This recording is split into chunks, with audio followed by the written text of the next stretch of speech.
دوستو، ایک بازار میں چھوٹی سی سبزی کی دکان تھی جس کا مالک بہت غریب تھا۔ وہ اپنی چھوٹی سی دکان چلا کر اپنے بیوی بچوں کا پیٹ پالتا تھا۔ دوستو، پورے بازار میں اس کی دکان پر تھوڑی سبزی ہوتی تھی لیکن تازہ اور فریش ہوتی تھی، اس لیے کافی لوگ اس کی دکان سے ہی سبزی خریدتے تھے۔ ایک دن اس کی دکان پر ایک امیر آدمی آتا ہے اور اس سے سبزی خریدتا ہے۔ امیر آدمی کو اس کی سبزیاں بہت پسند آتی ہیں کیونکہ اس کی سبزی تازی ہوتی ہے۔ اس وجہ سے وہ اسے کہتا ہے کہ میں آپ کی ساری سبزیاں خریدنا چاہتا ہوں۔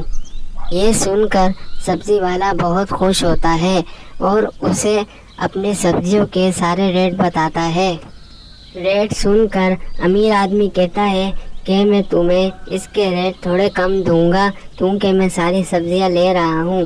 وہ کہتا ہے کہ میرے بچوں کا پیٹ اسی دکان سے پلتا ہے اور میں اپنا گھر اسی سے ہی چلاتا ہوں۔ یہ سن کر امیر آدمی اسی کے ریٹ پر ساری سبزیاں خرید لیتا ہے اور اسے کہتا ہے کہ روز میں تمہاری ساری سبزیاں لیا کروں گا۔ پھر امیر آدمی ایک سزوکی میں بھر کر اس کی ساری سبزیاں لے جاتا ہے۔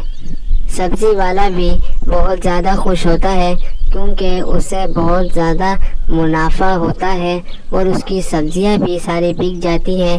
اس دن اس کی زیادہ محنت بھی نہیں ہوتی اور اب وہ یہ سوچتا ہے کہ اپنے بچوں کو میں اسکول بھی پڑھاؤں گا اور اپنے بچوں کو خوش رکھوں گا۔ اس بات پر وہ اللہ تعالیٰ کا بہت بہت شکر ادا بھی کرتا ہے کہ اس کو بہت زیادہ منافع ہوتا ہے۔ اسی طرح روز امیر آدمی آتا اور اس سے ساری سبزیاں خرید کے چلا جاتا۔ اس وجہ سے وہ بہت اچھا کام کرنے لگ گیا تھا اور اسے منافع بھی بہت زیادہ ہوتا تھا۔ اس وجہ سے وہ بہت خوش بھی تھا اور اپنا گھر بھی بہت اچھی طریقے سے چلا سکتا تھا۔ اب اس نے سوچا کہ اپنے بچوں کو اچھی تعلیم دوں اور اسکول میں پڑھاؤں۔ پھر اس نے اپنے بچوں کو ایک ہائی اسکول میں ڈالا، ایک اچھے اسکول میں ڈالا بچوں کی تربیت کے لیے۔ اس سے بچے بھی بہت خوش ہوئے اور ان کی تعلیم و تربیت میں بھی اضافہ ہوا۔ چونکہ اس کو بہت منافع ہوتا تھا اس وجہ سے وہ اپنا صدقہ بھی نکالتا تھا اور اپنے گھر والوں کو بہت خوش رکھتا تھا اور اپنے بچوں کو بھی خوش رکھتا تھا۔ ہائی اسکول میں اس نے اپنے بچوں کی تعلیم و تربیت کی۔